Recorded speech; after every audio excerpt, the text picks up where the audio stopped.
All right, so taking it back to 2012, my brother-in-laws all have RX-7s. They bought me this lovely GS model 1984. So, luckily, thanks to my friend Quinn, we sourced a junkyard engine and soon after got it running. This is with a rebuilt carburetor and after sitting in the junkyard for who knows how long. Of course, I wouldn't have really gotten anywhere on it without my brother-in-law, Sean, who was the original RX guy in our immediate group. And of course, my wife helped out as well, washing my car, and then look at that beauty. But now I want to go through how a rotary engine actually works. So now, let's go over how the rotary works. So the first step is through this port that you see, some air and fuel comes in to the mixture, just like any standard piston engine.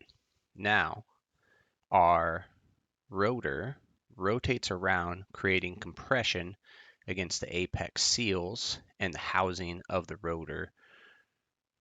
Okay, so this is maximum compression, at which point it ignites and sends that rotor moving again. Then the combustion happens to continue propelling it. And lastly, the exhaust is compressed and pushed out the side of the rotor housing. Let's see that in full motion.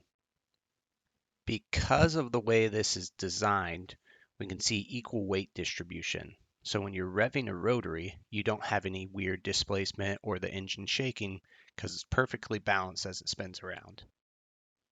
So now let's go get that car with your good buddy Quinn. Do you need me to go closer?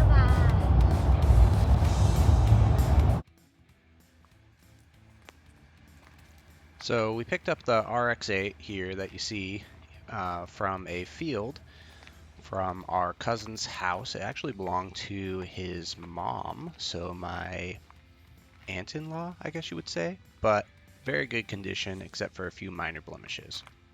The very first thing we do is replace the tires on this RX8 so that when we start driving it and testing it, we can actually do so without worry.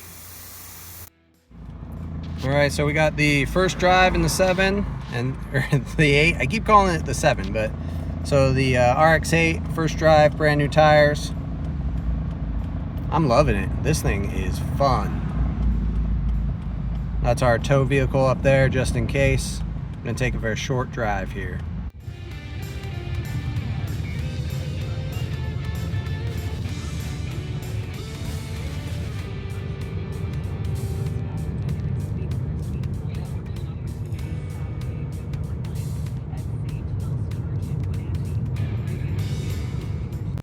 Now, I don't know about you, but whenever I bring home a new project car, I definitely cannot bring it home dirty because otherwise the wife looks at it and says, is that really what you got? So, giving it a quick little rinse here after bringing it home. That way, we can all truly appreciate the beauty that is the RX8.